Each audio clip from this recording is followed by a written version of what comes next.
Good morning, everyone. Welcome to University of Westminster. I'm Dibyesh Anand. I'm one of the organizers of the conference. Some of you might have been receiving a lot of emails from me, but that's me, and that's the part of the organization of any conference. I was telling someone earlier that whichever event I have organized, that includes the one with the Dalai Lama many years ago, by the way, where we had 8,000 applicants for 500 seats, I always get very anxious and nervous that what if no one turns up? What would I explain to the speakers? But it has happened occasionally, by the way, not that often. But that anxiety then disappears as the event starts because it's not about numbers, it's about the topics that we cover and the discussions we have, right? So welcome to this conference on anti-racism and building an anti-racist university. But before I give a bigger context of why we focus on this subject, let me invite Professor Alex Hughes, who's Deputy Vice Chancellor of this university and my fellow conspirator. Okay, as a co-chair of university's EDI committee. A conspirator is, I'm joking. Alex.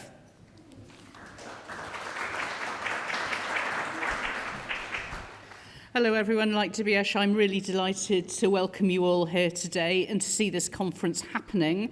Inclusion and diversity and equality and equity have always been priorities at Westminster, but that particular agenda has received, I think, a real impetus over the last 2 years, partly fuelled by the work of the Equality, Diversity and Inclusion Committee, a number of members of which are here with us today, and which has brought the agenda, I think, into even greater prominence, such that the university created its first ever formal EDI strategy last year and has been implementing that with great determination ever since. And it's something that those of us who are engaged with it, and that's many colleagues and students across the university, are incredibly proud. It's a really important part of the work of the university.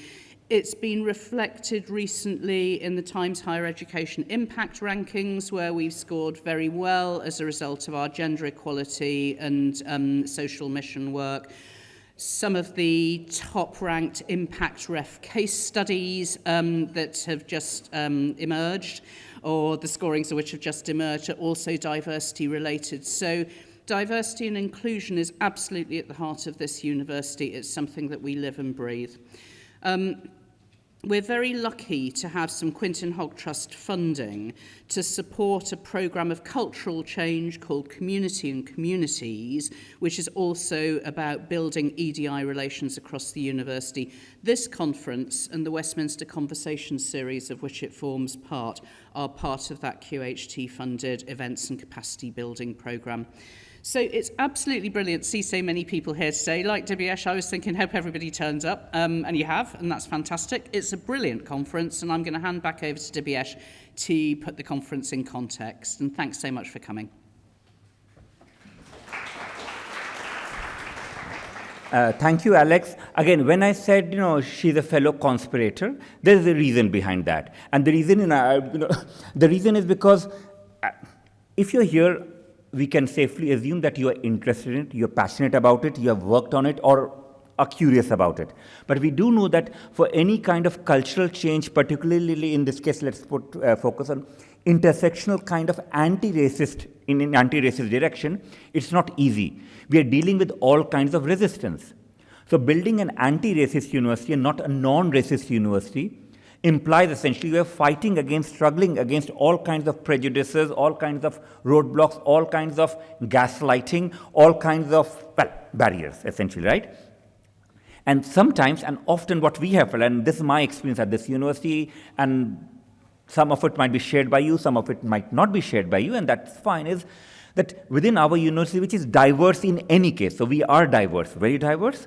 However, at various points in time in my own experience, I might be one of the older people here, and again, it's not ageism, by the way, oh gosh. Ageism, older means I've been here for now 15 years, and I like it. Now, what I've noticed is it goes up and down in terms of not diversity, but in terms of commitment to inclusion. So there has been sea change. It might not be your lived experience sometimes, and we have to be honest about it. It might not be your lived experience, but hopefully it will be your lived experience very soon. But at certain levels, what we have noticed in the last 3 to 4 years is a sea change, and one of the reasons was for various colleague networks. So these are staff networks, networks which are EDI-related networks, Black and Minority Ethnic Network, of which co-chair is Deborah there, and you'll meet later. Q Plus Network, which used to be called LGBTQ Plus or LGBTQA Plus Network, and we have colleagues from here. We have to WOW, Women of Westminster Network, now Disability Network, and there might be more networks. So it was largely through work both of leadership, and that includes our Vice Chancellor, Peter Bonfield, and Alex and others. So we had leadership that wanted change, and we had various networks that was pushing for change. And I'm not saying this just to say, oh, because Alex is Deputy Vice Chancellor, I have to please her. Not at all. It was a mutual partnership. We wanted to change. So we have worked. We have heard through committees. And if you have ever worked in committees, you know that committees are not, they don't bring about change very easily.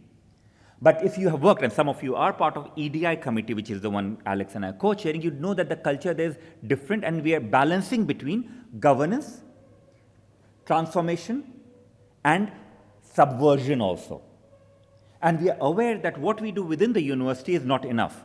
It has to be within the society. So imagine a situation where Westminster becomes an oasis of anti-racism. But does it actually change our lived experience as human beings? Possibly slightly, but not more. So some of our students are quite happy being with us because they feel safe here. They feel welcomed here, they feel included here. That's great. But that also tells them that they're not feeling included elsewhere. Possibly family, society, UK, Europe, the world.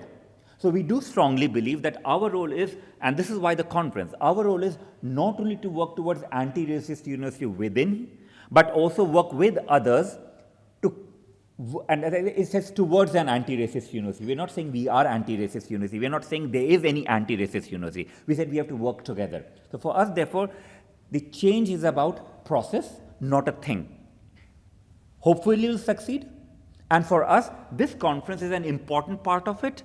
And we'll have conferences next year also major. And something I could say even welcome you, that if you have ideas, whether you're part of university or not doesn't really matter for us, right? If you have ideas broadly around what's called EDI, which is, a nice term, we use it, but sometimes it can be contested term, but also towards challenging racism within institutions, and you want to work with us in any capacity, give ideas to us, work with us, say, organize an event, say, there's an idea of a workshop, should we do it together? Just approach us. During lunchtime breaks, say hello to people who are organizers, and you'll see them.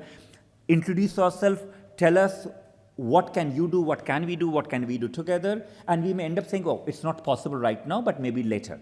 So it's only through sharing of ideas, sharing of experiences, sharing of stories, and sharing of pain, sharing of suffering, sharing of stories of discrimination, and sharing stories of success that we can actually bring about change. So our hope from the conference is that, of course, we'll end with a nice reception. And when I say reception, it's about celebrating, but celebrating doesn't mean we paper over differences and that paper over challenges. But we also believe that constantly challenging, which we do, many of us do it, can also be quite exhausting. So it's a mix between what we can say, celebrating diversity, challenging prejudices. So on that theme, again, I'll thank everyone who's been organized, who has been helping in organizing this later. I'll thank the speakers, so let me not make it too formal. On that note, I'll invite Dr. Sobia Razak, who will be chairing the next session. And thank you to everyone. And feel free, if you have any requirement, just reach out to me or Grace there. Grace is the person there, or anyone else you can recognize. Just ask. Okay. Thank you again to everyone.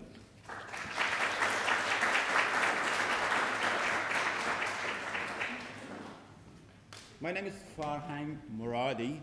I've been teaching in this university for over a quarter of a century, and I have been doing a lot of work with the students, I guess, since I started teaching in secondary college / further education for some years, and in higher education, our university.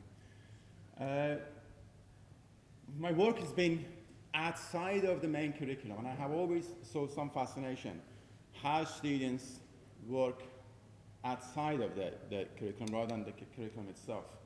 And I always wanted to see how I can build the bridge between the curriculum and extracurricular activities, and then linking that to local communities that we are in London, and we saw many of them around. And that was partly because of my own personal experience of being who I am. I'm Iranian, who came in here at a young age, And I saw something special in there when I started working on this. So yes, that's what I have been doing, my extracurricular engagement. And I did it in both in FE and in HE. But I have been focusing at our own university for the last 10 years. So what I'm going to focus on is what we call a Democratic Education Network. This is a project that was launched in 2016, funded by QHD. But before that, we had different projects and did similar work, like International Community Project, we used to call it. But since 2016, it's been a great change in respect of what I thought what we should do. And I've got the students involved in a lot of things that I do. And I don't look at the project in respect of I do it. I see it as the students do it with me. So it's collaboration between the students and academics. And sometimes we call it co-creation or different kind of phrases used. But although I never use those terms as such, but it happened to be we do the similar things. That's ready to go. Yeah. So what I'm going to do, I'm going to simply explain what DEN does and why do we do DEN and how and our approach. And what I left a bit of a gap because I want the students who are here that they have been involved in DEN, some of them for 3-4 years, some for a few months. The project started primarily in PIR, Political International Relations, at the beginning of its operation. In the last 2 years, I have moved it towards the whole social sciences and the college and the university.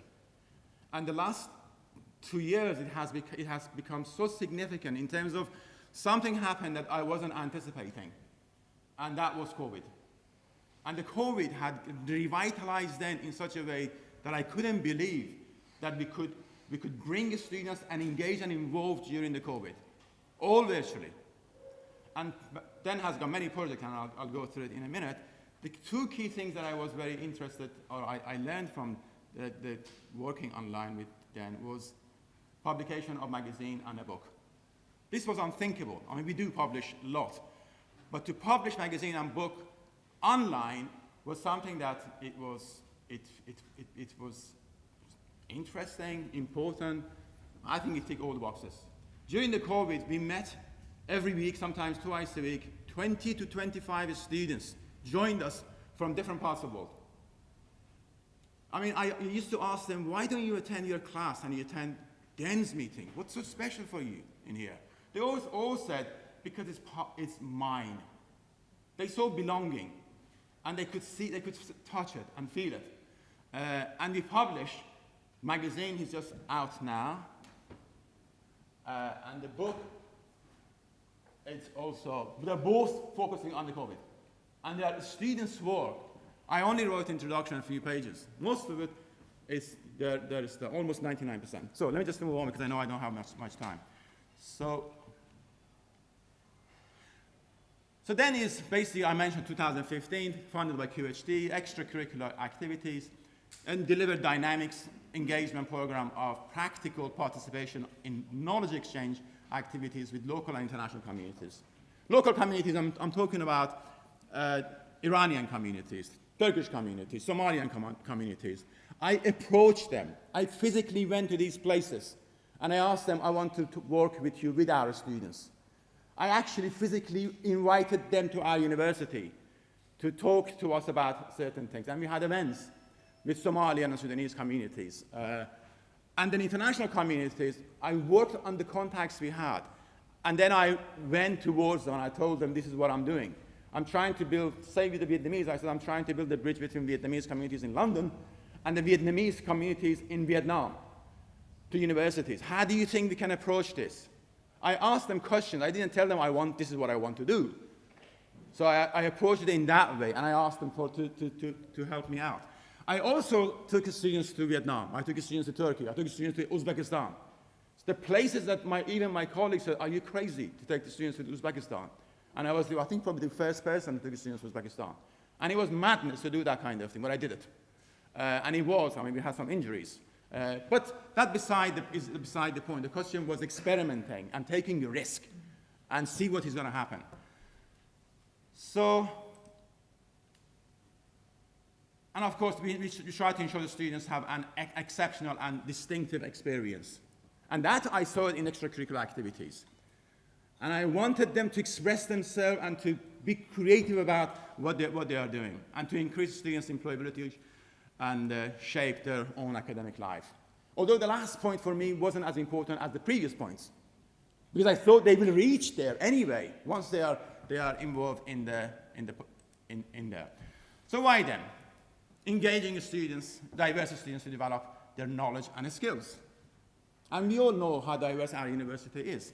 But to engage them was something that I thought is very important to do. And to gain work experience and enhance their CV and connecting students from University of Westminster to local communities. I think we've done that, all of them, now. And building relationship with other universities, institutions across the globe. Done it, I think. I mentioned in the countries that we have been. And developing a comprehensive understanding of other initiatives across the university. I'm talking about Black History Month, International Women's Day, and LGBT history. And some of you may know that students have produced video for Black History Month, video for International Women's Day. We are always there. And they do it, and we promote it. And of course, we have online magazines. They write for online magazines. And some of the publications we have are production of our students' work.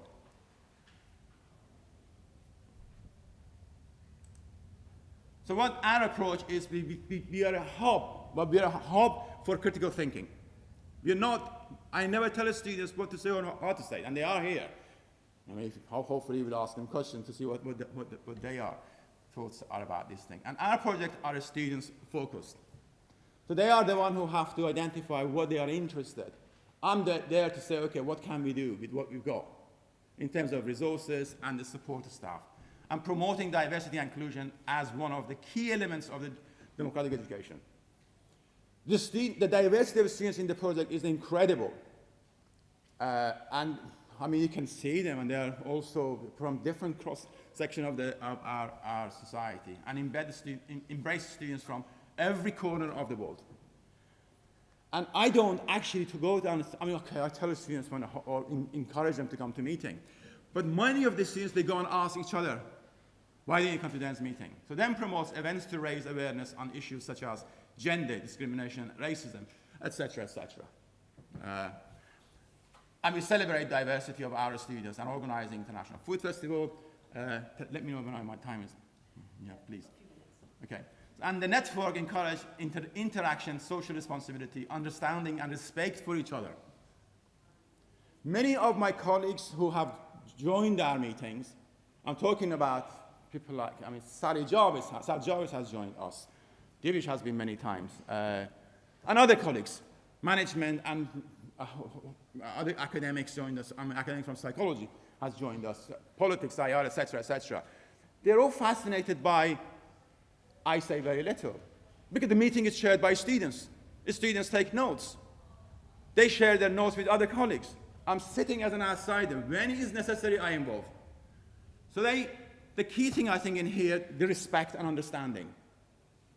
And how well they respect each other, I mean, it's incredible, but also it's something that I never thought that's not possible. In fact, I'm looking at how I'm going to manage my own seminar class. Do I need to be there to chair the meeting, to have a lecturer with some authority to tell the students what to do? Maybe that's the way to do it. So the experimentation is helping me to shift my way of teaching and bring them more into the equation. The structure is the students, curriculum, academic staff, and support staff. So I include that support staff into the structure. In fact, recently I talked to one of our security guards. He's got a master's degree. And I asked him, what happened to your dissertation you have written? Where are they? Is there anything we can do? He said, like what? I said, we published a book in them. I am happy to take one of your dissertation and see what we can do with the students. Are you happy to give it to us? And he did. And I want the students to read this dissertation, not because they cannot respect our security guard, no. To feel that we are working as a community and we all have different strengths. And we can build something that it can be special for all of us. And it's now on our Google Drive I'm not going to name the name of our security guard, but their role is important in terms of what Dan does. And here is when I mentioned about the university, international university, and local communities. It's like a triangle, they're all linked together. And they work together. And it's very important to make sure that structure is there. I mean, how firm this is structure is difficult to say. Sometimes it's very firm, sometimes it's very loose in terms of controlling it. And here is the model I have. So the den is right in the middle, and those are the different projects we work on. Although we don't always, every year, we manage those projects. But these are the projects we have worked on so far in the last 5-6 years. And then it's kind of pivotal because it has to work around those projects. Students can join any of those projects, but they're not exclusively working on one project. They can go and support other ones. So when we have events on International Women's Day, students who are working on a magazine, they jump and help International Women's Day project. And once they finish with International Women's Project, they might go somewhere else. So we don't pin them down into one project. We give them that flexibility to do what they can to help each other. And the idea is to help each other and to learn from each other. I mean, some of you who are in education, you probably heard about Vygotsky. I have taken some ideas from Vygotsky and to see how I can fit it in here, although not everything. And that's our publication. It's the publication we have, although we've done other things. And the latest one is the magazine that is out. It came out yesterday. So we do 2 major publications, the book and the magazine. I think I'm here to the end. I think I want to stop here. And students are here if you want to ask any questions. Thank you very much.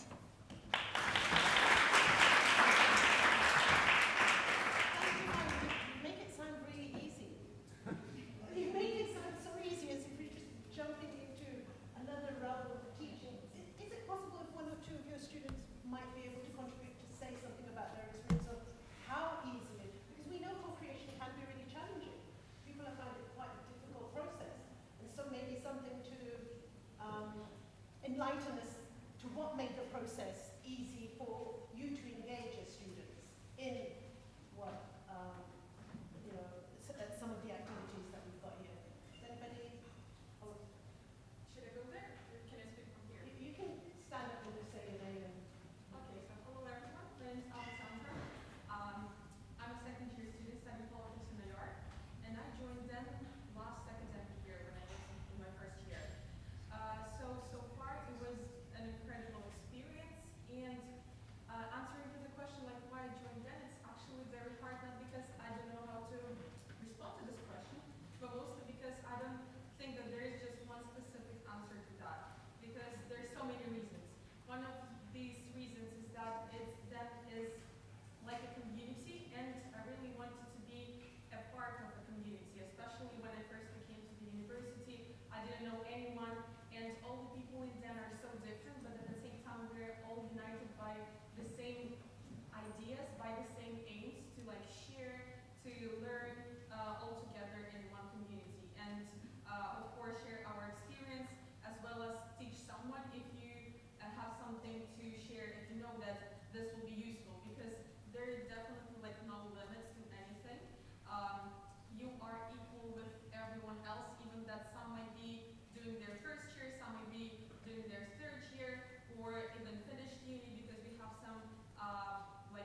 Manvir and Henna, who are going to do a short presentation for us as well on decolonial approaches to colonial curriculum.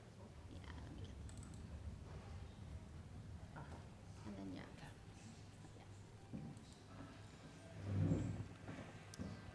So we'll just start by introducing ourselves. And just a caveat, I absolutely hate public speaking. So, which doesn't make sense since apparently I'm a lecturer, but anyway, we'll see how that goes. My name is Manvir, and I'm a lecturer at the law school. My research mostly focuses on examining inequalities in the legal profession and higher education more widely, and I take a lot of comfort in intersectional feminism and decolonial frameworks.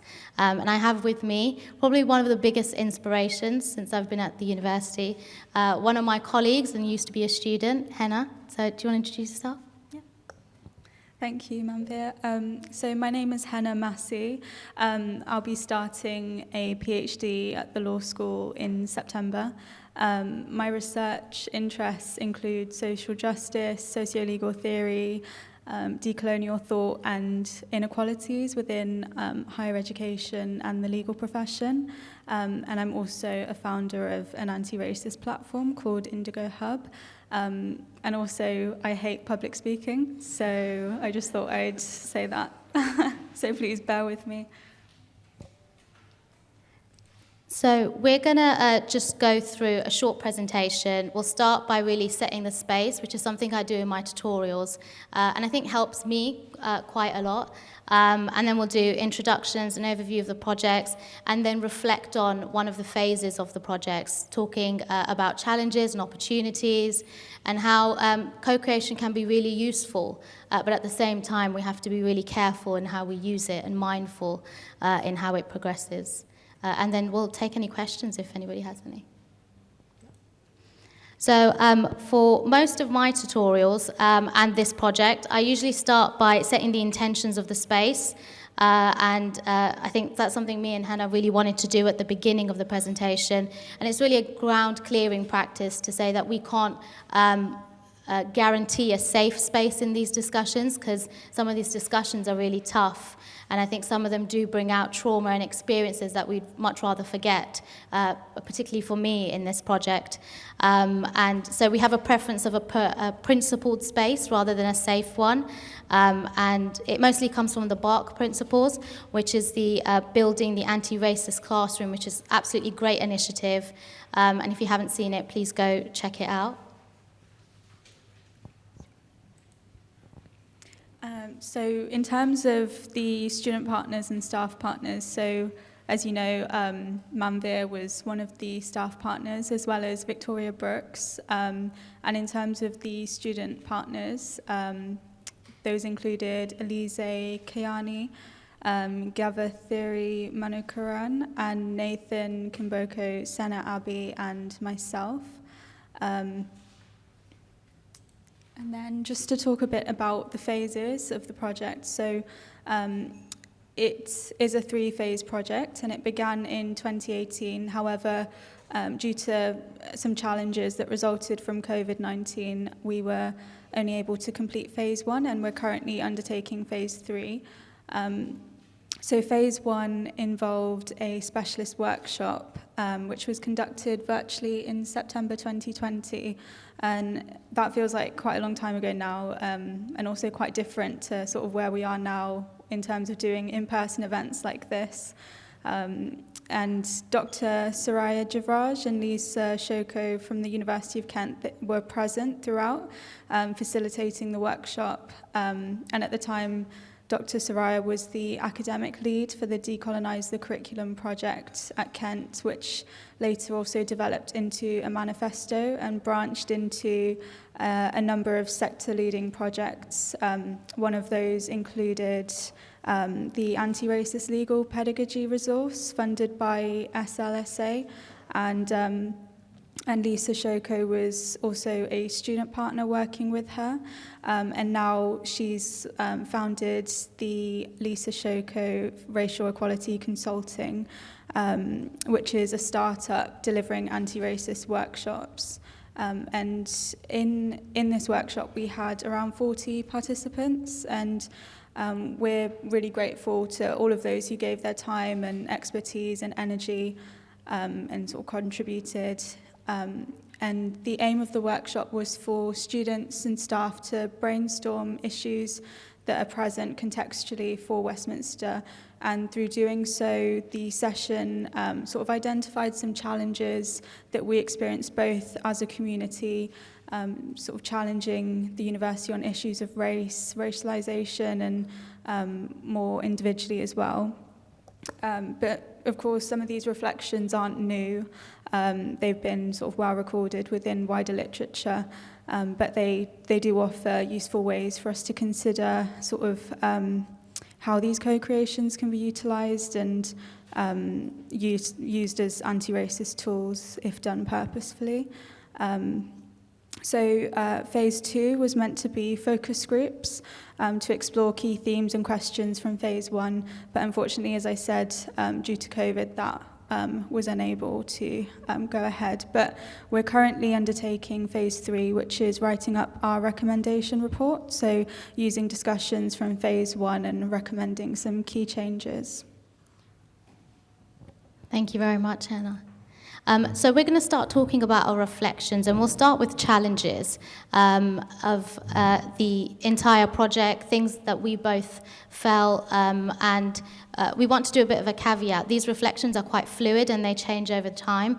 Although we've had many discussions about how the project went, things we could do better, things that we went well, they aren't representative of the entirety of the individuals involved. So they're not universal of individuals' experiences of the project or co-creations at all. And we want to make that quite clear that these are our reflections as we see them. Did you want to start? So I was just going to start off by talking about the conflating key concepts. So when it comes to decolonisation, this is something that goes beyond sort of diversity and inclusion.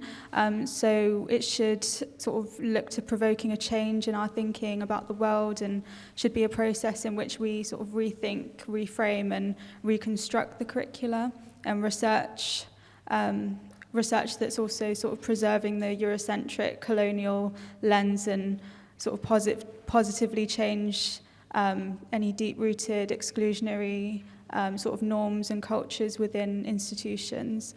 The National Union of Students actually outlined that it's also about empowering students, staff and their local communities to confront, challenge and reject the status quo.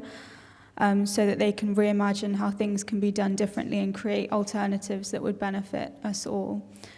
So sort of with regards to diversity, then this is something that's more concerned with kind of adding more black and brown authors to reading lists, for example, and sort of adding more sort of staff and students who are ethnic minorities. So this is obviously really important and provides really great opportunities. However, as Begum and Saini suggest, without structural change, the lives of those diverse scholars can be made intolerably difficult working within structures that promise to accept and tolerate them rather than promoting the critiques that would challenge systemic oppressions and exclusions in the first place.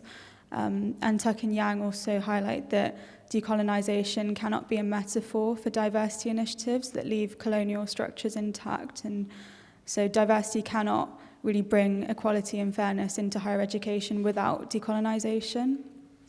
And so the second challenge is space. So institutional spaces can often feel quite alienating for students of colour, and again, lots of research has highlighted that a sense of belonging impacts how students feel within higher education spaces, and often for students from marginalised backgrounds, a poor sense of belonging can impact retention as well as attainment. And therefore, it can be quite challenging to create spaces within the university, whether that's in the classroom or online spaces, where students feel a strong sense of belonging and feel as though they're equal to their tutors. So in regards to my experience of being a student co-creator for this project, so I felt that both Manvira and Victoria fostered spaces with myself and with the other student co-creators rather than for us, and ensured that we felt seen and listened to, so that we were all equal partners and felt that there was a genuine and meaningful dispersal of power. And I found that this was really empowering as a student. However, I had also been lucky to have studied some of Manvira and Victoria's modules, and so I was already sort of familiar with sort of alternative pedagogical approaches where power dynamics in the classroom were sort of subverted, and so this was something that I had had some experience to an extent, but this project sort of took that further, since we were all equal partners of this project as co-creators. And so for me, I found that the experience was particularly transformational and fostered a huge amount of confidence, and sort of led me to engage in further activism, and also really contributed to me wanting to pursue academia myself. Is there anything else that you wanted to add to space? No, that was great, but I think you mentioned something really interesting about fostering space, and I think that was really hard for me to do because I used to teach you other modules, and then there was that kind of, you had an assessment due, but at the same time we were equal partners in another project we were doing, and I think that was difficult to shift and navigate, but you were very helpful in telling me to shut up, which was great. And you were very helpful in kind of grounding me, and I say a lot to, I think, anyone, that you were probably the person that I've learnt the most from since being here. Even in all my degrees, you're probably the person that I've learnt the most from. And I think in terms of space, academics are sort of perceived, or I think sometimes we embody this desire to be some sort of expert in some sort of field. And I think that's really, for a better word, a really crap way of approaching education. And partly because I think we've got to be learners in these spaces. And I think when we enter particular rooms, geographically or intellectually spaces, we've got to give ourselves the ability to be learners and not have the answers and let someone else take the lead. And that's really difficult to do when you've been pepped up to be in higher education, where you're told, you're the lecturer, you're the tutor. And that shift is uncomfortable, but really was for me liberating, and so I think that's all I have to say about space. The next one is about resistance and its forms and variations. I think we all have experienced resistance in something in our life, whether it's academic or outside, but I think the shapes and forms it takes is quite layered, complex, and nuanced. And often we think of resistance as being external, so the institution itself, the things that we are regulated by, whether that's external bodies, whether that's colleagues, whether that's line managers, whether that's students themselves who might resist to this form of knowledge because actually they've been told this isn't knowledge, or these aren't the people that create it. But I think there's also resistance within, particularly being someone who comes from a Punjabi background, someone who was born here and went to school here. You're kind of indoctrinated from an early time that this is education. And then sort of coming up against that and essentially being told, well, actually, that was a good part of your education, but that's not everything. I think that's quite difficult to come to terms with. So I think there was a lot of internal resistance that I had to kind of meld over, and I still do all the time. But like I said, Hannah's really great to tell me to shut up and say that actually there is this great other part that you're missing. But I don't think enough is said about the internal resistance we have. I think we always look outward, what's happening outside. But I'd love for us all, to take anything from me and Hannah says, for us to look inside today and think about, what stops me from appreciating something else, or what stops me from including something else. And often, through all the layers, you'll find that sometimes part of it is us. And then the last one, which is a expectations and longevity. I think with these types of projects and anti-racist tools altogether, we really have to set our expectations. You know, we aren't going to solve decades, centuries, and years of individuals telling certain people are not humans and some are. We are not going to rectify that. We probably won't even, touch it with a pinpoint. All we can do is kind of work on that self-awareness of ourselves and help others around us maybe start that journey. And I think we have this desire as a bigger institution to measure everything.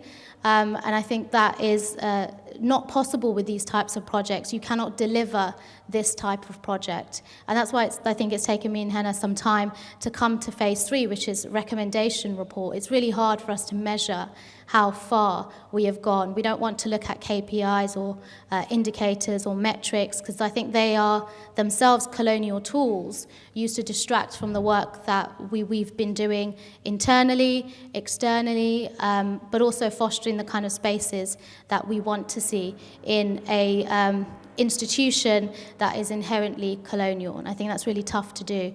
So I think having the expectations and recognizing that it's not a linear process, and then it's up and down, and it's crap, and there's tears, and then you're really happy one day, and then all of a sudden it's really crap again.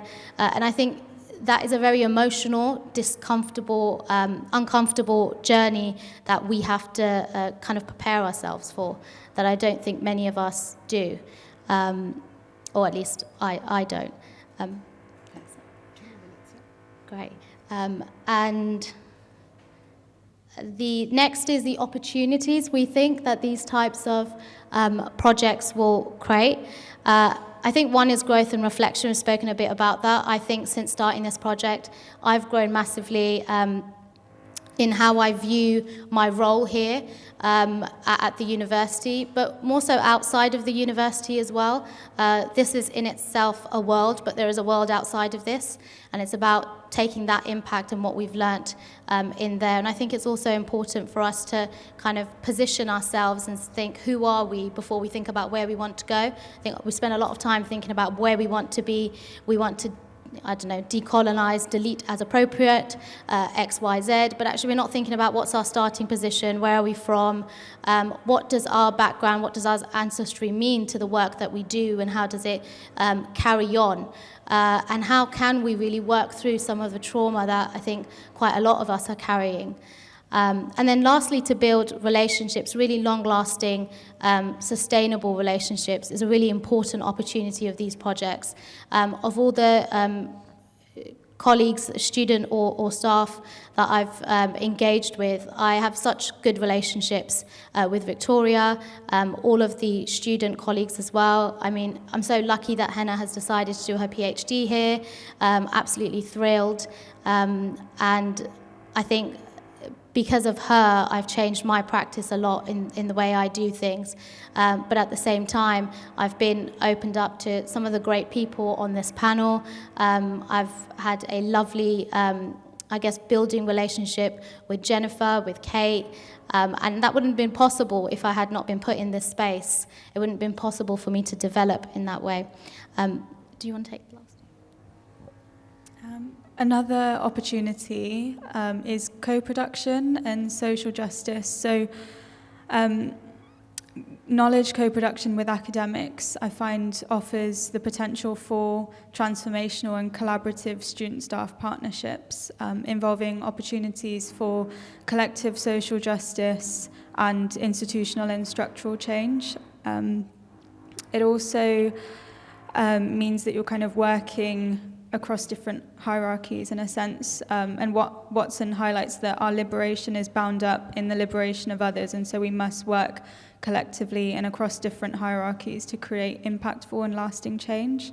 And projects like these are framed around social justice, anti-racism and decolonial thought, which is particularly important in student-staff co-production that centres equal partnership between students and staff in bringing about transformational structural change. And these projects allow for students to participate in education and gain a richer experience where our positionality, our lived experiences are all sort of acknowledged and valued. And Hooks in Teaching to Transgress talks about sort of sometimes how that can kind of lead to sometimes difficulty, because sometimes students who have had more conventional, sort of traditional educations may resist such practice, and that offers students, they resist such practice that kind of offers students so much freedom to participate in their education rather than simply be sort of consumers of knowledge. However, Freire argues that education as empowerment can only really begin when we see ourselves as teachers and students.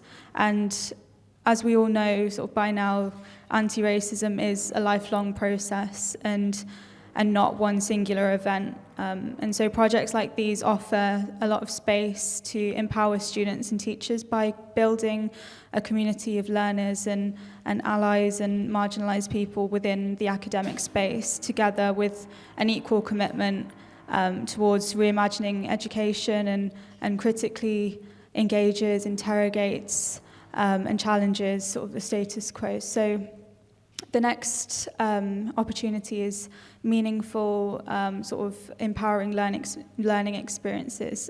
So projects like these involve conversations that revolve around racism, decolonial thought. They bring nuanced theory together with lived experiences. So this means that this isn't just sort of abstract concepts. Instead, they're sort of the realities for many of us. Sort of realities of belonging and exclusion. So projects like these offer opportunities for racialized students and staff, for example, to speak openly about lived experiences of othering within higher education, for example, which can be quite liberating and reveal that our experiences aren't unique as well. So the words of Sarah Ahmed on being included are quite poignant in this regard, in that it can be energizing not to feel so singular. However, students and staff shouldn't really be expected to flesh out their experiences either. And so by the same token, such work requires the deepest and fullest attention to ourselves and our well-being. Great, thank you so much. And just to end, to say that these kinds of projects are great, but they're just tools, and Audre Lorde teaches us that tools will not dismantle the master's house. So me and Henna hope to subvert some of the things that come from it. So thank you very much.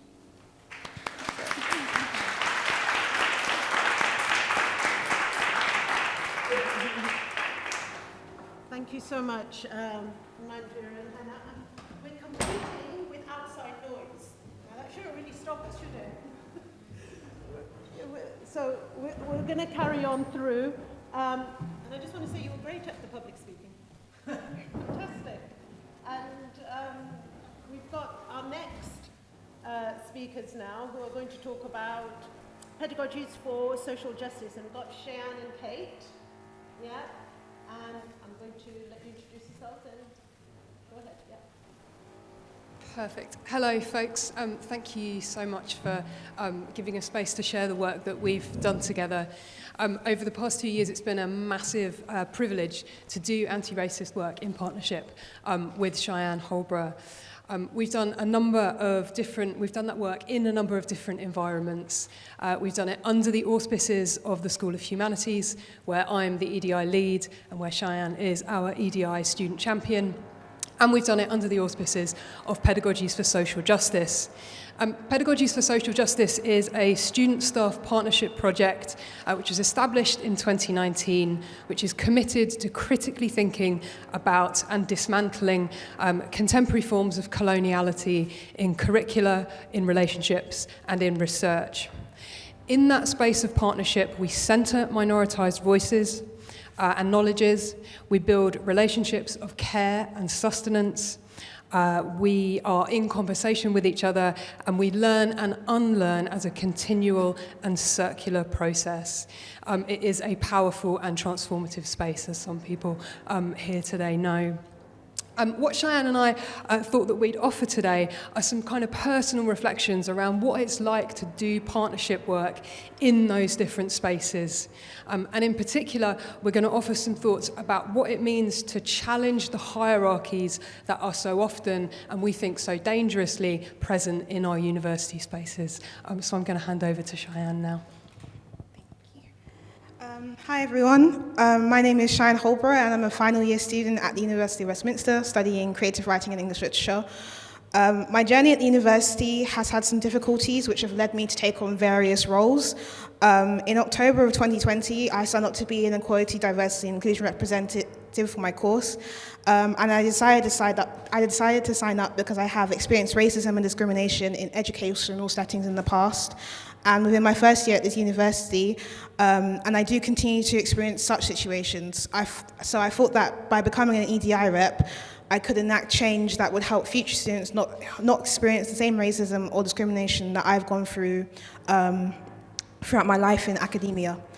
An EDI rep's job is to gather information about their respective course and feed this information back with any suggestions they may have. This information I'm given from students may be praise or a complaint, but sadly when I first started, I received quite a few of the latter from students who were upset about a variety of things, which to this day ranges from a lack of content warnings to assessments not considering neurodiversity to micro and macroaggressions in the classroom. As this university, like many others, is an old institution, it means that addressing these complaints is a slow process. I will admit that at first, the influx of complaints was a little overwhelming, as while it was comforting to know that I wasn't alone in how I felt while studying here, it was sad to know that so many others felt the same way. I am happy to say that I'm able to help people as an EDI rep, but at the same time, I felt like I could be doing more, that I could help change happen a lot faster and on a bigger scale. Being an EDI rep is great, but I wanted to reach and help more people. So in January of 2021, I was offered to volunteer for the Decolonising the Curriculum Steering Group. It was and still is a comfort to be in a group of like-minded individuals who want to make a real difference at this university. And it makes me feel safe to speak my mind in a group of like-minded individuals. As a group, we aim to give both staff and students the information they need to create anti-racist spaces in the classrooms and in the curriculum. One of the projects I've worked on, for example, is the Pedagogies for Social Justice Glossary, which is a list of definitions of various words that we believe should be defined to help prevent discrimination within the curriculum and create safe spaces in courses. Also, I was interviewed for the Pedagogies for Social Justice podcast, where I spoke about my EDI work at the university and the work that I do both for the university as well as creatively. The Pedagogies for Social Justice has a lack of hierarchy, and therefore it sometimes feels like a completely different separate entity from the university. As a result, I began to sometimes feel that I was achieving more by being part of the Pedagogies for Social Justice compared to when I was only an EDI rep. Being an EDI rep allows me to reach people on my course, but the work on the glossary, for example, allows me to reach those beyond my course.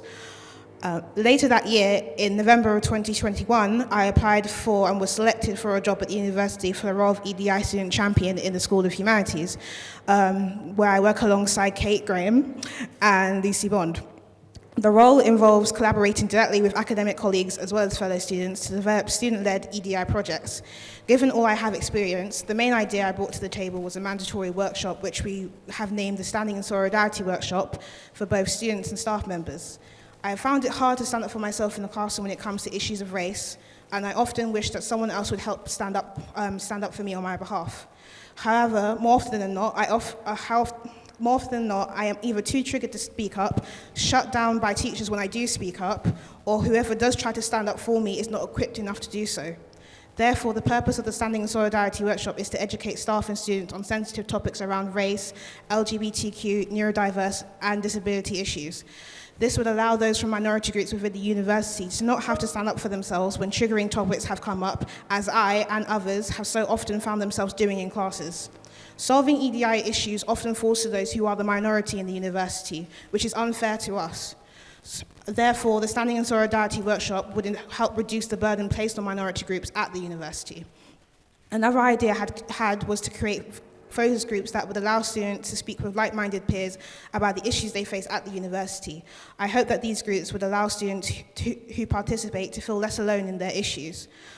and also help solve these issues faster with more students working together.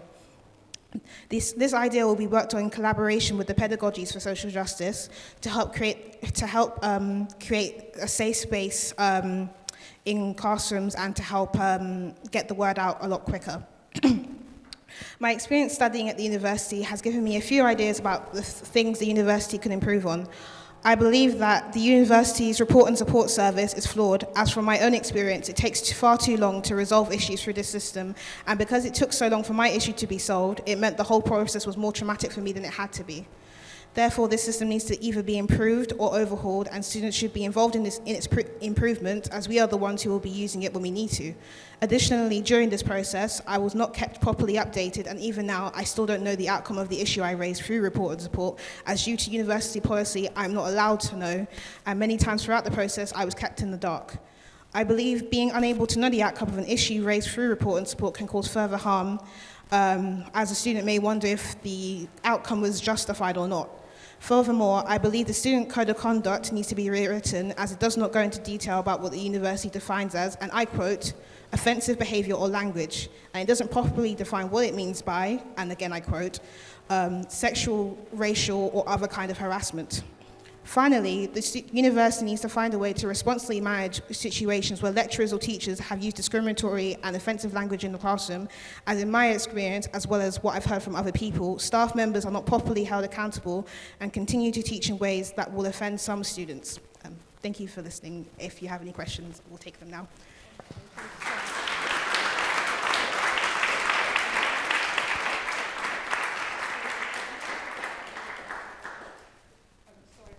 It's all right, I'm just going to offer a couple of short reflections as well, but I promise not to go on too long.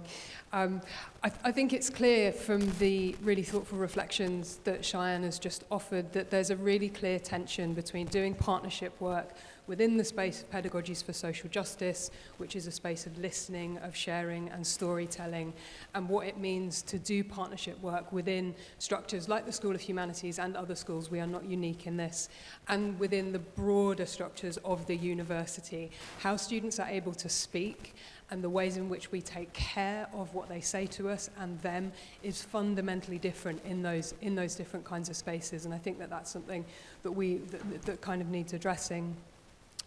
There's something very powerful about Pedagogies for Social Justice because of the kind of way in which it encourages utopian, what I'm going to describe as utopian but shouldn't be utopian thinking. We can get into that space and we can say, and we're asked, what do you want to see? What do you want to make happen? And we're not immediately shut down when we do that, because often when we do that in other kinds of spaces, the answer is, well, we can't do that, or that's going to be too difficult, or that's going to take years. In Pedagogies for Social Justice, we follow the thought and we try to build the worlds that we want to live in, and we do that in a student-led way. We do that in a way that sort of, privileges and comes from a place of care. And I think that that's a sort of really radical thing and essential to the sort of partnership work that we're trying to do. In the School of Humanities and in the broader university structures, we're asked to work in really different ways. So when I run the student rep group that Cheyenne's been such a valuable and important part of, what happens is the students come to me and they tell me difficult things that have happened in the classroom spaces, in social spaces, and amongst peers and with members of staff. And I then take those really difficult things that they tell me, and I leave the room with them. I take them away from the students, and I leave the room, and then they get turned into a kind of currency within the university structure, and they're divorced from the people who are affected by them and shaped by them, from the students who've had the courage and bravery to raise them. And that's not partnership work, and that's not, I don't think, particularly productive work. Within that bureaucratic system and within the kind of broader university structures, there is this assumption about knowing and expertise that some of my colleagues have already very intelligently spoken about. There's this idea that lecturers and staff can take the experiences of our racialised students and that we, or the university more broadly, will know best how to action them or how to respond to them. And when it comes to doing anti-racist and decolonial work, that is fundamentally not true. It is a deeply dangerous and probably violent assumption to suggest that the university knows what it's best to do in these situations. So how can we address that hierarchy of knowledge? How can we disrupt that hierarchy of knowledge? For me and for Cheyenne and for the partnership work that we've done together, if we want to do anti-racist work and if we want to make change, we need to rethink and we need to reframe what we think work and productivity are. The work that we do in social pedagogies for social justice is the work of conversation, is the work of storytelling, and we value it as such. That's not the case in other university structures. So how can we change that up? And then I think what we need to do is reflect on how we're listening and on whose terms we're listening. Because if we're forcing our students of colour to make themselves legible on our terms, on the terms of the university, then we're not working in partnership, then we're committing an act of violence. Thank you.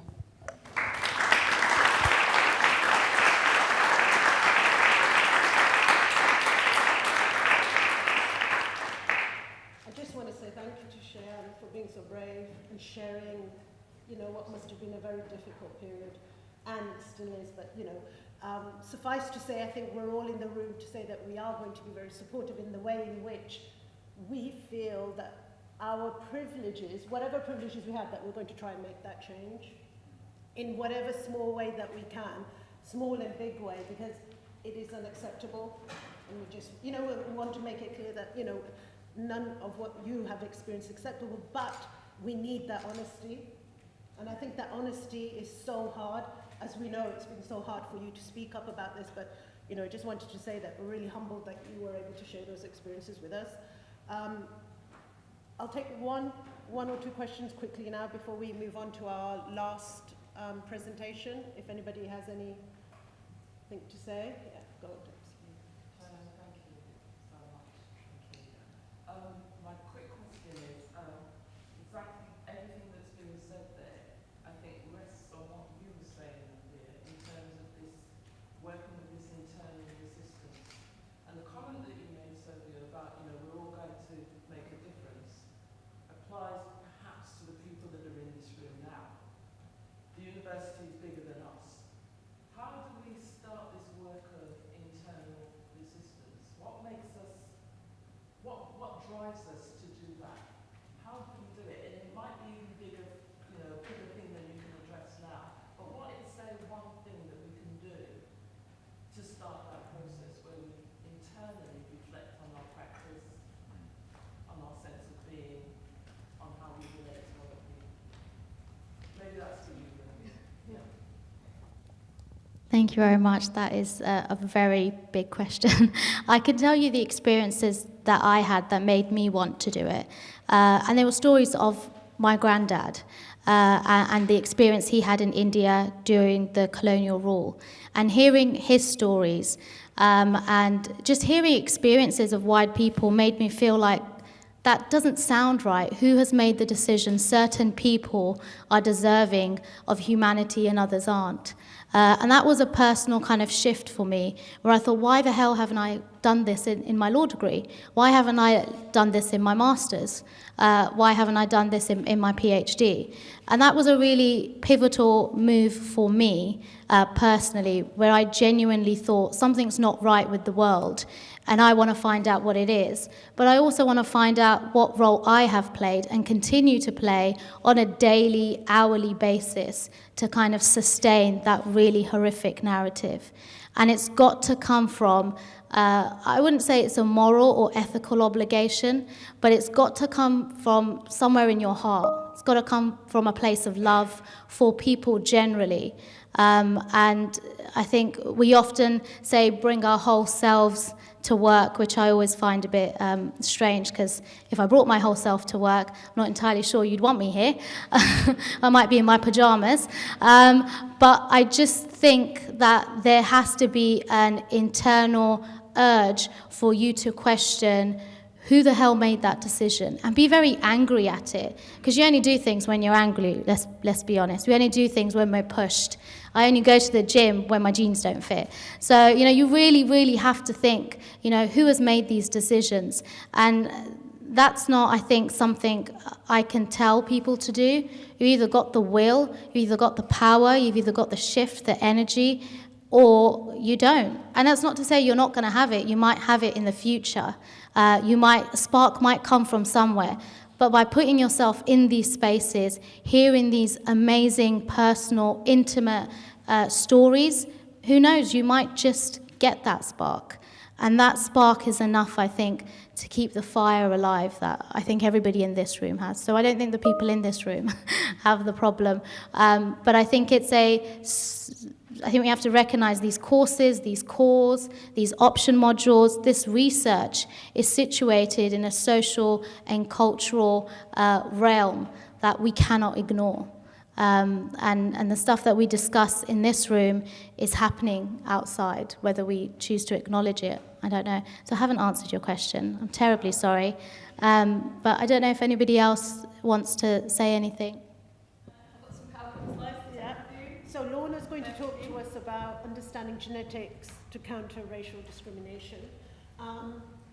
Unfortunately, she's on her own because lots of things have come up this morning. So what we'll do is listen to Lorna, and then we should hopefully have at least, I would say, 15 minutes for Q&A. So have a think about any questions that you would like to address to anybody in the panel. We can have a conversation around that. Good. All right. Well, thank you very much. I think that's Teams in the background just flicking away, so just try and ignore that. And fortunately for me, the guy with the drill seems to have gone away, so we'll try and be a bit quick with that. In terms of what brings you to do these things, there may be many varied reasons why you might want to take part in a co-creators project. I have found that with me, I've perceived this imbalance, and the things that have come out of the students that have worked with me have been amazing, and it is the students who are going to drive this change. I feel my role is to encourage them, to raise their voices, and to share their experiences. And if I can simply do that, then that's where I'm coming from with this. So I did a co-creators project. There's a little picture of us during lockdown on Zoom. Khalid, Julia, Aisha, Fatima, and Tino. And then the two academics, myself and Dr. Volpi. I'm going to take you through the story. What was our inspiration? What was our intent? How did we implement that? And what was the impact that's ongoing? And what insights we got from doing this? So our inspiration, as a group of scientists, we noticed this dangerous narrative, widespread narrative, where people were using pseudoscience to justify racism.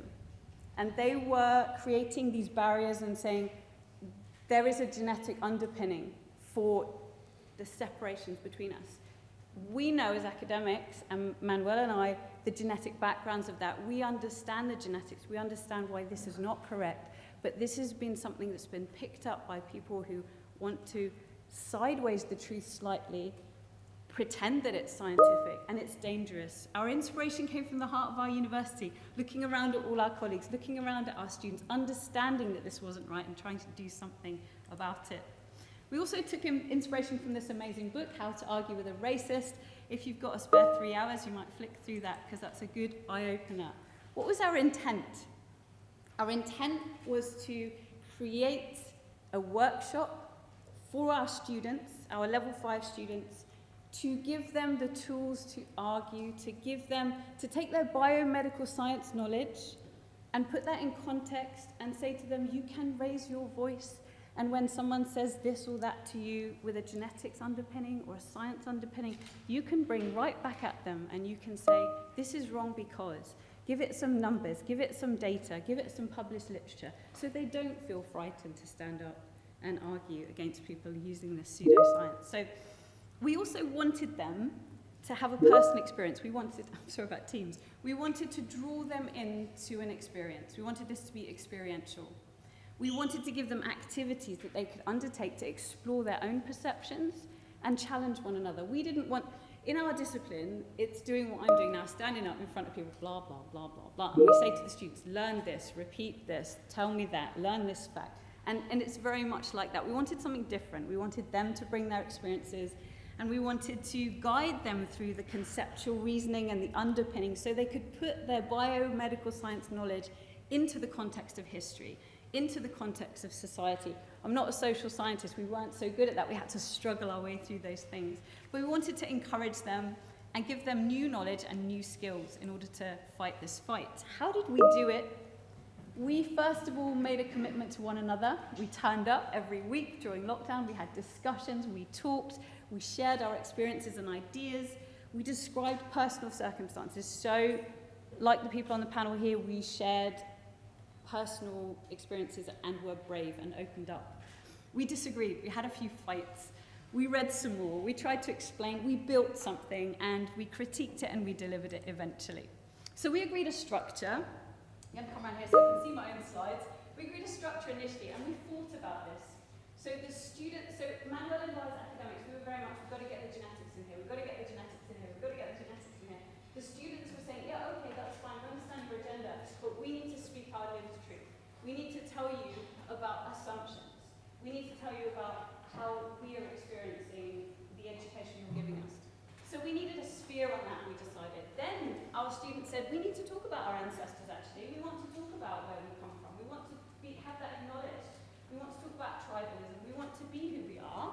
Then we're going to let you talk to us about genetic variation in human traits and recombination. Then, once we've acknowledged these things, then you'll be in a space where we can talk about the genetics bit. And then we can get to the bit about how we can use racial grouping in healthcare for good, for now. So first we had to dedicate half of our time to each other and respecting who we were, getting to know who we are, and then we could get onto the genetics bit. It became quite complicated. We got all these learning objectives here, but we also wanted to put experiences in place. We had to give the history. So we had to do, now I was surprised actually that my students that I was working with did not have the depth of history education that I had thought they had. I was there standing up teaching them about genetics, and I thought actually this is really important that these people don't actually understand maybe the history of colonialism. And yet in a bioscience lecture we had to go over this. So we had to talk about how categorization of humankind began hundreds of years ago in Greek and Roman civilizations, but then the religious connotations got involved, and it wasn't really thought of as particularly heritable until the Middle Ages. Then you had this issue of bloodlines, and this idea of shared money and shared land with certain groups of people. And then this idea of these pedigrees started to come into play in the Middle Ages. And then this idea that slowly, when the slave trade started to happen, that this began to be incorporated in our ideas about, oh, these people are lesser and these people are greater. And where did these ideas come from? And really focusing particularly on Linnaeus, who not a lot of people could read back then and write back then, and you had a few very powerful people reading and writing, putting these stuff down. And Linnaeus gave us these, he met a few people who looked different, and he gave us these crazy ideas of, oh, women of this colour behave like this. Women who are that colour behave like that. Men who look like this behave like this. This is their characteristic, this one person. And yet still, in our society, we see these misconceptions threaded all throughout because his ideas were picked up for those who took advantage from them, who wanted to separate us, who said, okay, it's okay to treat these people like this because they are different. And so we had to take them through the history, right up to Galton and eugenics and what went on there, and unpick all of this. And we thought, oh my goodness, we've got a 2-hour workshop to fit this in. How are we going to do this? But, you know, we persevered. Then we thought we need some experiences for these students to go through. We get them to watch an extract from Jane Elliott's amazing A Class Divided experiment years ago. She took her children in an American classroom, she risked her job, and she divided them, and she said, blue-eyed children, you get all the special treats. Brown-eyed children, you're last in the lunch queue. She did that for the morning, and then she switched them over in the afternoon. The children in a position of privilege did better on their tests. It didn't matter what their eye colour was, it was that they were given this position of privilege. And then you get into this whole, okay, then am I permitted to be a certain way because I look a certain way? And she unpicked all of that. So we get them to watch that and talk about that. How does that make you feel? How does that how does your own experience feed into that? Then Khalid, one of our co-creators, he did this amazing little video for us about a job interview he had where he was asked, where do you come from? And he said, Wales. And the guy said, no, where do you come from? And the guy said, well, Wales. And then he said, well, actually, you know, my dad's Pakistani. And then he started talking about cricket. And he was saying to me, oh my goodness, you know, this job was nothing to do with my heritage and what I looked like. But we had to go through this somehow. And we get people to talk about that. Then we do a picture grouping exercise. We take pictures of humans and then say to them, right, separate them, please, into racial groups. This is a bit divisive because they get very uncomfortable with this when you talk to them about, actually do that then. Try that, see how it feels. They look for people that look like them. They try and match these characteristics. And we break down into how irrelevant that is using genetics. And then we get them to do the NHS BMI calculator, and it asks you, you know, what's your ethnic background? So how does that feel? Why are you being asked that? Should it matter? In medicine, does it make a difference? So we get them to do these experiential things. Then we move on to the basics of genetics. We make sure they understand what DNA is. Remember, they're biomedical science students, so they've got what DNA is, the genetic code. We make sure the language is there. Do they know the difference between a gene and an allele? This is very important. We all have a particular gene for, say, eye colour or hair colour, but there are different flavours of that in all of us. Just look around the room, you can see there's a continuum of different things there. We talk about haplotypes. This is what we inherit from mum and dad. We talk about the fact that it's recombined. I am nothing more than a genetic shuffling machine. I took all the alleles from mum and dad, I shuffled them up, I mixed them up, and I throw them into my gametes. Fingers crossed they go into the next generation in some random pattern. We talk about human migrations as evidenced by DNA. We say, okay, this is where ancestral Eve lived, and this is how she travelled. And this is where ancestral Adam lived. And hang on, why is ancestral Eve so much older than ancestral Adam? Well, because blokes used to kill each other more. And so fewer of them survive. So us females, we've got a sort of longer genetic heritage. We talk about all these things. Genetic bottlenecks. Why is it that some disorders are more prevalent in some communities than others? Because of genetic bottlenecks. Why is it that some of us are more prone to lactose intolerance than others? Because of foodstuffs that was available thousands of years ago. We talk about this. We talk about drift and flow. We talk about allele frequency, Hardy-Weinberg equilibrium. We get them to do some maths. They all go, oh. But it's a struggle because the genetic underpinning is difficult, academically challenging. We talk about the difference between association and causation. Just because I have this particular genetic allele might not mean that causes a particular thing. It can be associated with a particular trait, but it's not causative necessarily. And we talk very importantly about the difference between linkage and association in genetics. This is a genetics concept, but I want to leave you with this one. Linkage in genetics is when two particular genes are more likely to be inherited together. For example, blonde hair, blue eyes. Association is a different thing. That is not necessarily physical linkage of genes. Just because my skin is nearly pale blue doesn't necessarily mean I'm going to be good at music. Those two things are separate things, but they're not inherited together. And yet society has this thing, oh, you know what? He's tall and black, therefore he's going to be a good runner. What about ballet? Does anybody say that? So there's this tribalism, isn't there? So we talk about genetic ISO points. We talk about how likely it is to inherit DNA from a particular ancestor. We go through all the genetic underpinnings. We fundamentally want to destroy some misconceptions. There are these misconceptions in the way that we treat each other. People from present-day distinct geographic regions are not significantly genetically different. We break this down looking at allele frequencies.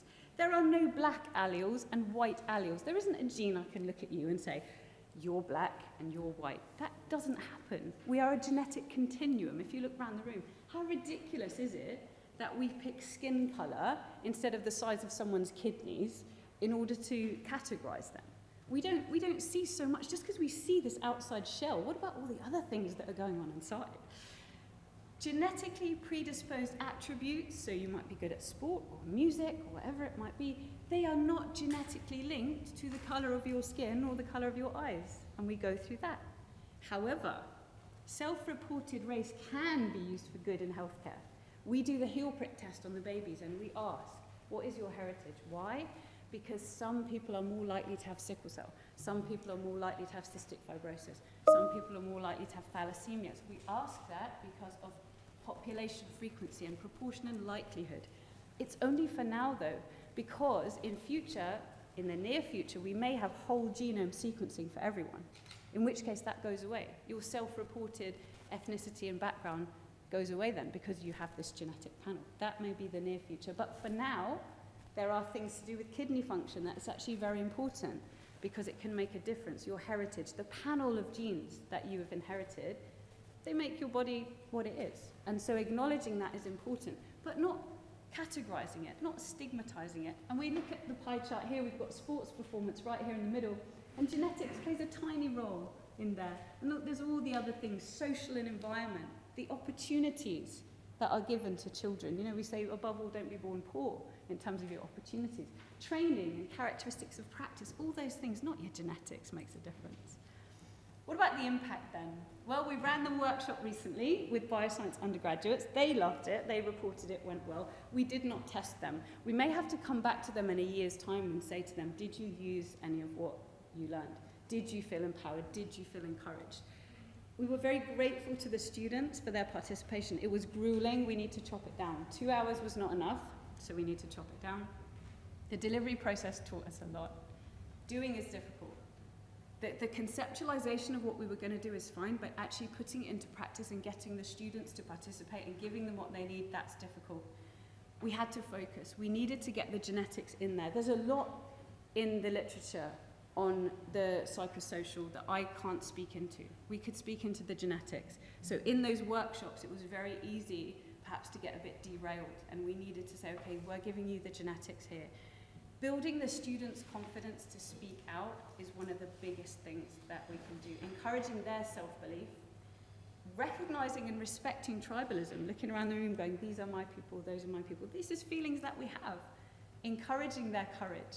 That was something very important. Getting them to say, okay, I know about the genetics, but you do too. Come on, you know, encouraging them. And being grateful for their grace as we worked. One of our students, Tino, has actually been interviewed for the Pedagogies for Social Justice. I encourage you to listen to her episode. It's episode 24, and she talks about our project. And the thing that I'm most proud of is that our co-creators came away stronger and more powerful people. And now it's not just us as academics going, oh, we need to change this a little bit. There's these students going out, it's going to have a knock-on effect. They're going to speak to these students, they're going to speak to these students. So impact is ongoing and a very powerful thing. So I'm grateful to Fatima and Jennifer for the funding. Louise, who helped us, she's gone now, she helped us make everything accessible. So our whole tutorial was accessible. And my co-creators, who were marvelous. So yep, that's what we did. So thank you very much for your time.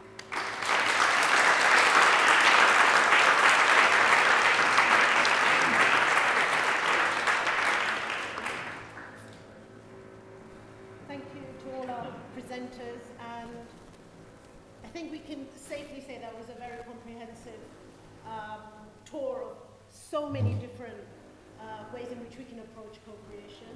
And we've got 15 minutes, so I want to try and make, we'll try and stretch it to 15 minutes to try and get some discussion around all the wonderful, diverse opinions that we've had here, the difficulties that have been faced, the good, the bad, the ugly, the challenging, but also what good work needs to happen for things to change and for co-creation to really make a difference and empower universities to make a change to be anti-racist. So I'll open the floor to anybody, and also if anybody from the panel wants to anyone else from the panel a question, that's something we can do as well. So. Pippa? Thank you very much, and thank you to everyone for all of that. I suppose I could do a bit of special bleeding to Lorna and say, could you do one on transphobia as well? Because that would be really helpful. But seriously, I think a lot of issues have been raised in terms of how we go forward with university and how we build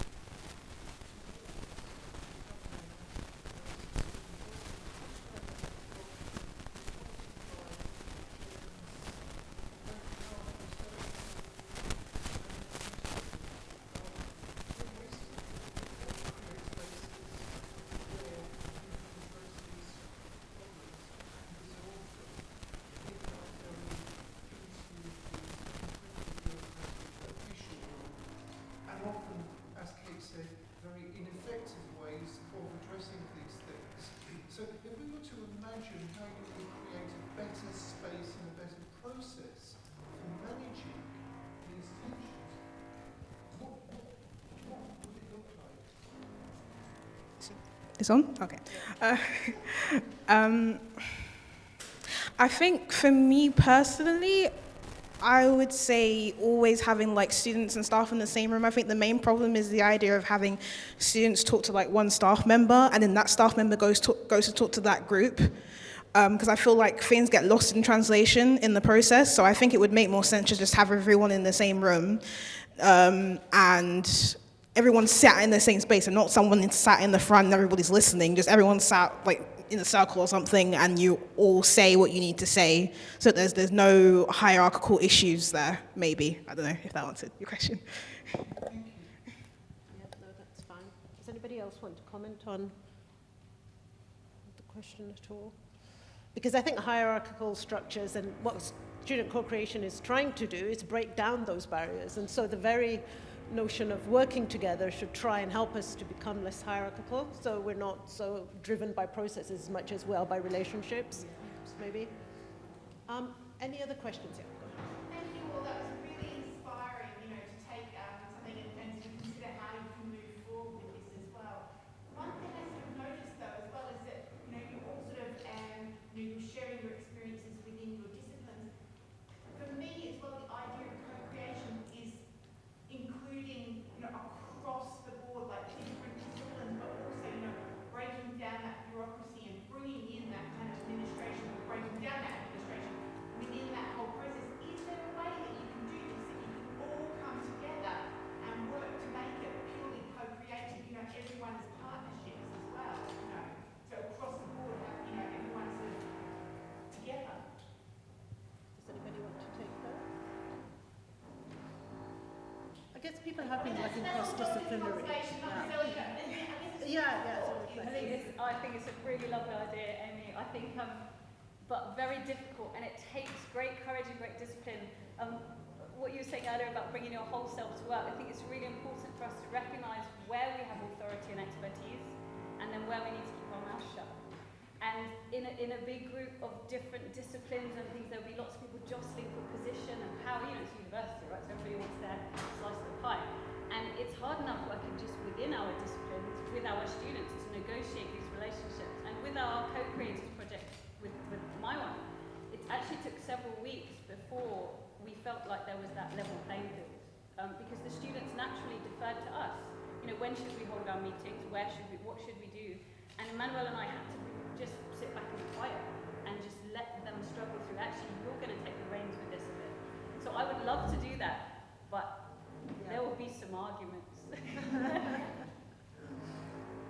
I guess I would also say in response to that actually there are spaces in the university where we do that. We do that in pedagogies for social justice, and I think the reason that space can work in that kind of non-hierarchical, cross-disciplinary fashion is because everybody who's involved in that space, and Shine and Amber, feel free to jump in if I'm misrepresenting this, but it's a space in which people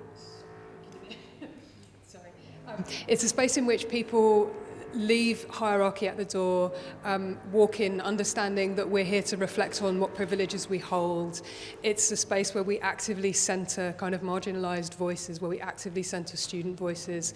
And I think just acknowledging those and setting up, in the way that Manvir and Hannah did at the beginning, setting up these principles about who gets to speak, how we listen, those kinds of things is really powerful. And it happens at Black History Year too. That's also a space which is, kind of non-hierarchical, which we're centering student voices, which we're coming at it from cross-disciplinary perspectives. And it's really, all of those spaces are spaces which proceed from a place of care. And I think the more we do that, the more kind of disciplinary stuff almost falls away. I don't know, it becomes much less important because it's about how can we care, how can we listen. I think Fahmy wants to comment. Just I think that the point was raised earlier on about resistance and changes. I think that's very significant in terms of, for all of us. I mean, in DEN, the key things for me, not just in DEN, but also in my teaching, it's been about how am I able to bring awareness to our students to understand the problems that we are facing. And that comes through teaching, also comes through extracurricular activities. And then once they become aware of that, the next challenge is, okay, what do we do about it? How do we move forward? So the Den for me is a vehicle to bring the changes with the students. But I see myself not outside of that equation. I don't know any of you are familiar with the work of Paul Ferreira. I don't put myself in the position of Paul Ferreira, but I do look at Paul Ferreira in terms of when he talks about students and academics are co-investigators of problems and the solutions. And that's very significant. So the hierarchy has to start from myself. And then the method I use to bring changes, it has to be collective for me. And then represents that collectivism. Then works on different kind of events that we work on to demonstrate that awareness and achievement of what we have achieved, whether it's in Black History Month or International Women's Day. That's very challenging because we live in a world that market and individualism, it speaks very loudly. But I never tell students, this is A or B. I ask questions and let them to arrive to an answer. I want them to find an answer or to know, to learn about the solutions. So that's how I see resistance and changes. And I see that gradually this can have an impact upon the cultural way that we are teaching. I see the students are a vehicle to bring changes. And I hope they see it too.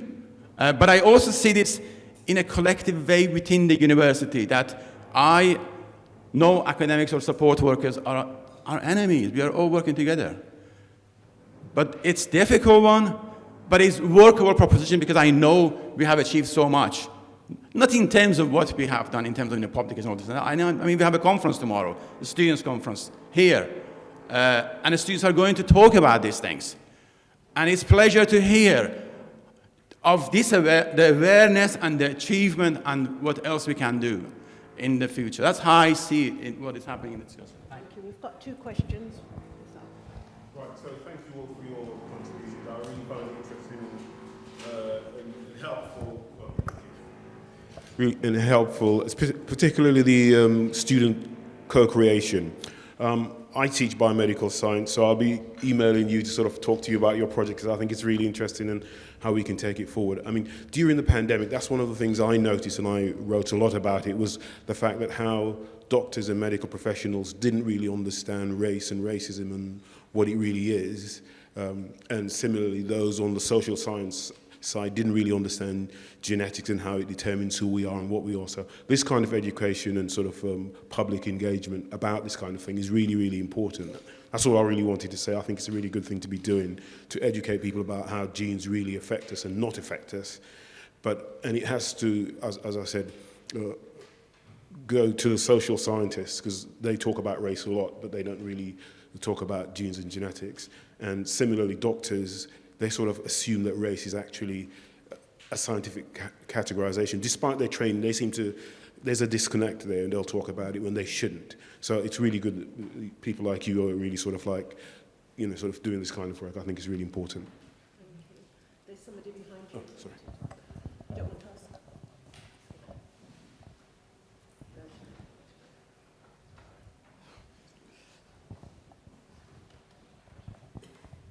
Hello, thank you. I just want to thank you to all of you speakers, and I think you are all right, and you've been great with every single point what you said. And I would just like to know that how do we start, or how could we, let's say, okay, Rome wasn't built in a day, and there's my point is that we cannot go, we can go against something what is so deeply embedded in our structure and social norms. When we go back to, let's say, when it started, all the colonizing with Columbus inventing America and all the European conquests, what happened to indigenous nations, they were much older than us and European people. So when we think about it, going back to that, and then in 19th century, when Jules Ferry, a French businessman, when he made his famous statement that white races, they are superior to other races, and therefore they have a duty to teach other races how to behave. And some countries, they still follow it. So we need to expect that it will take a while until something is going to really change. but the fact that we are all here today, it's good fact, and it's really happening. And if we start, I would say, we have to start from within. So like, when we leave this room, it's good to talk about it, absolutely, but when we really leave this room, smile at the person on the bus, on a train, or when you are queuing in a shop, just smile to the next person who is looking at you, whoever it is, and you will see that the change is really happening. And also, if I would like to say, Lorna, are you Lorna, yes? Yes. Your speech when you said about genetics and everything, so you just spoke from my heart, because people get very confused about me, because I look very European, but my grandfather was from Ghana, and my mum looks different than I, and people get very confused, and I love it because it challenges me, and I know we should be really enhance who we are. So thank you very much. Thank you. I think it's an important thing you say about Rome wasn't built in a day, but I encourage everyone to be very impatient. And I think it just stops now in your mind. You know, I think it's all very well and good to say it's going to take time. Yeah, well, you know, let's just not listen to that, and it stops now. Well, time is now. Yep. The time is now, and thank you. I just leaves me to just say thank you to everybody, all of the panel members, for all of their contributions, and we all look forward to hearing more about your work later on.